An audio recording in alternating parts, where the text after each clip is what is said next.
Wow, talk about your March Madness.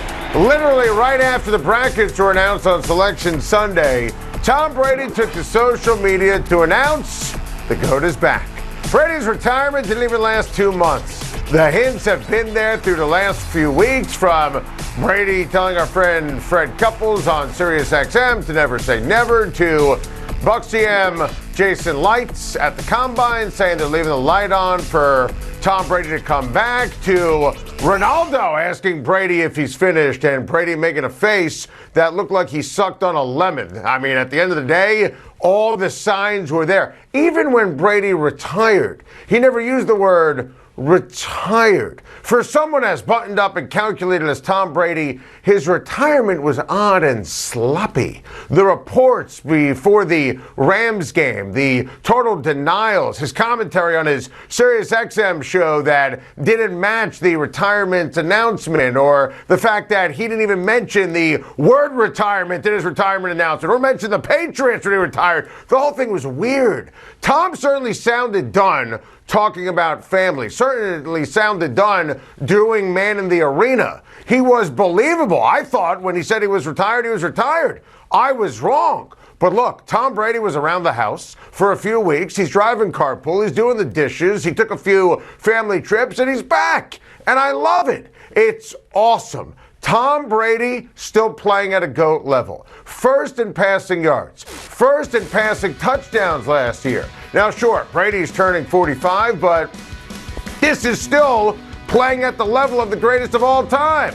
The Bucs lost in the playoffs to the Rams in a game that literally went down to the final second. Oh, by the way, that Rams team won the Super Bowl. So in Brady's mind, he's that close. You think Tom Brady was going to sit on the couch in his Ugg slippers and watch football? Come on, that's not his mentality. And of course he had to do it last night, right after Selection Sunday, with free agency starting. I mean, he needed to let his center, Ryan Jensen, know that he needs to, in fact, re-sign, which he did. He let Leonard Fournette know, you need to, at the end of the day, take down your post that said, I'm leaving Tampa Bay. And by the way, Fournette took it down. Let other free agents around the NFL know what's going on. Brady put his name to it. The Bucs put their name to it, because it puts Tom Brady in the best position to do the only thing that matters: to win. There was no report. There was no San Francisco 49ers flirtation. It was Tampa Tom. This is a huge win for the NFL and for the Bucs. The GOAT is back, and it makes you wonder why he even tried to leave in the first place. Today is day one of legal tampering in the NFL, and the moves are flying fast and furious. And the Pittsburgh Steelers have themselves a new quarterback. Former Chicago Bear Mitch Trubisky is going to replace Ben Roethlisberger, and I love it. We've been talking about this as a possibility for a while on Time to Shine. Mitch Trubisky is absolutely a top 32 quarterback. He's a starting quarterback in the NFL. Look, he was doomed upon arrival in Chicago. Trubisky over Mahomes and Watson, the trade up for him, the Mike Lennon mess, and eventually atrocious and awful coaching under Matt Nagy. And if you didn't know, you surely realized it and learned it last year when the Bears were an absolute mess with Matt Nagy, and Mitch was getting his PhD in quarterback play, learning in Buffalo, taking a seat and learning from his friend Josh Allen and offensive coordinator Brian Daboll. Mitch is absolutely a legit starter who can function with good coaching and talent around him, and he's going to function so much better under someone like Mike Tomlin, who's headed to the Hall of Fame. Trubisky is a great athlete and a skilled quarterback, and I'll say it. Mitch Trubisky represents a huge upgrade over the 2020 and 2021 version of Ben Roethlisberger. He's better than the last 2 years of Ben Roethlisberger. And I also think Pittsburgh can and will draft someone too, like a Kenny Pickett or Malik Willis in round one, to develop them if, in fact, they're available and they're in the draft. And if not, this way they don't have to reach on somebody else. But I really like the Trubisky fit. And if it doesn't work and you draft someone in the first round, you're covered. This whole thing is super smart. This is what we've been talking about. Good for Pittsburgh. Good for Mitch. He had the Giants and Brian Daboll, his old offensive coordinator, calling, but He wanted to 100% be the starter. It also hits home just how bad the Wentz deal was for Washington, too. Right now, Trubisky is best known for being a Bears bust and the first Nickelodeon MVP. This is a great situation to get his name and his game back, and I think it happens. I love the fit. NCAA Tournament Committee Chair Tom Brady deserves credit, and honestly, I just think the committee got it right. Oh, I've got a couple of nitpicks, but they're relatively small. I thought Texas A&M deserved in as opposed to Notre Dame and frankly Michigan, but not enough here to yell. I'm not going to scream. I mean, win a few more games if you're Texas A&M. I mean, Indiana to me was a lock. Rutgers beat some giants, and I thought they earned it. The field was basically perfect. I had a couple issues with the seeds. I thought that Tennessee was a 2 and not Duke. I thought that the Big East team should have been seeded higher.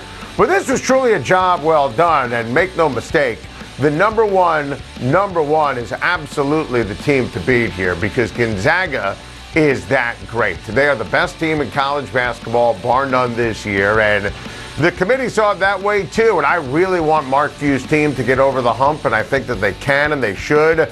I like Gonzaga's path. I love Arizona. I'm not feeling great about either Baylor or Kansas making a Final Four run. Both teams have tough roads, and it's March, and it's Bill Self, and it's not happening. This tournament is going to be off the charts sensational with dramatic upsets galore, and the committee deserves a lot of credit. Panthers and the Saints have reportedly made trade offers for Deshaun Watson. This comes on the heels of a grand jury not finding enough evidence to charge Watson with a crime following allegations of sexual misconduct. Deshaun Watson didn't play it down last year. Go back and remember, got to jog the mental Rolodex, 2020 and earlier in his career, we are talking about one of the elite quarterbacks, a top 4, top 5 quarterback in the National Football League. And if, in fact, you dot the I's, cross the T's on everything with Watson off the field, look, he would be sensational on the field for the Carolina Panthers, and he would be a Super Bowl caliber move for the New Orleans Saints.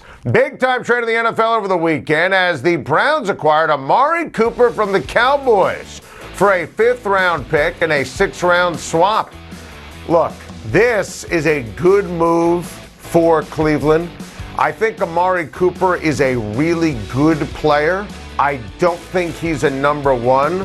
I think he's more of a number 2. I think for Dallas, it made a lot of sense. And for Cleveland, it simply put had to happen because the Browns today released Jarvis Landry. And you knew this was going to happen. Landry wanted out. This was part of the domino effect of the aforementioned Amari Cooper deal.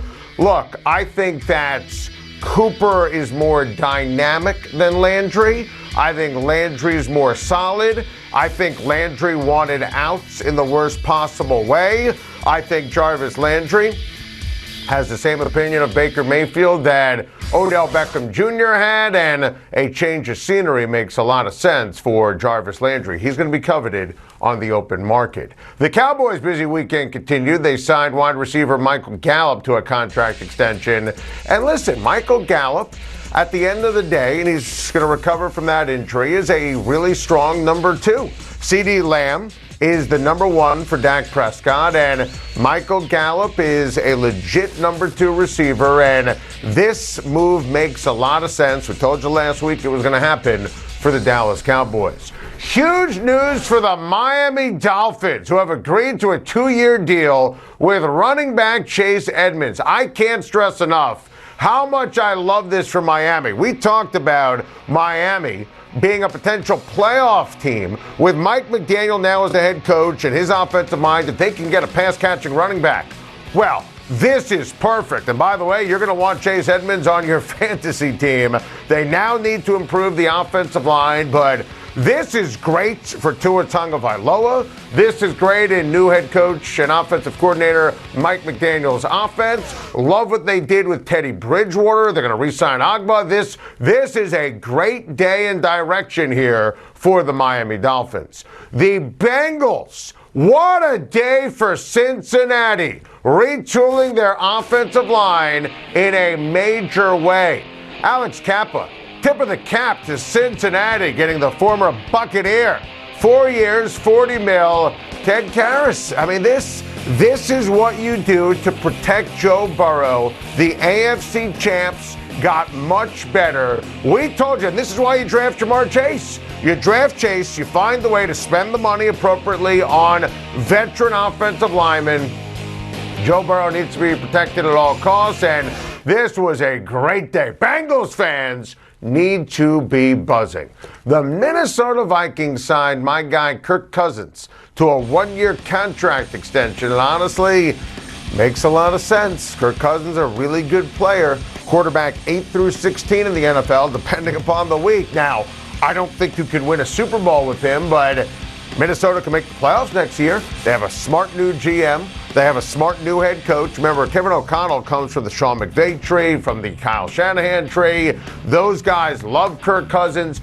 I think there is another level for Kirk Cousins. I really believe that. And someone like O'Connell can certainly tap into that talent. He's 33 years old, under contract this year and now next year. So you don't have to ask out loud about who's going to play quarterback for Minnesota. And, you know, we were talking about all these teams that want a Kirk Cousins, right? Indianapolis, Seattle. It would make sense for a team like New Orleans. So Minnesota says, we've got the new head coach. We are going to be in position to make the playoffs. I also think that Mike Zimmer, his personality, cantankerous personality, was so toxic for the organization.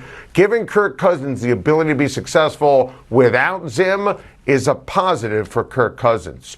Huge move for the Green Bay Packers today. Re-signing Devontae Campbell to a massive 5-year contract. Devontae Campbell is a tremendous ball player who made first-team All-Pro, a tackling machine at the linebacker position. Frankly, I missed on this. I thought Campbell was going to make more money elsewhere and leave. So give Brian Gutekunst a lot of credit. Campbell starred last year for the Green Bay Packers, and great job keeping him around in Green Bay. Thank you for watching. Please like and subscribe, and don't forget to hit the bell for more videos.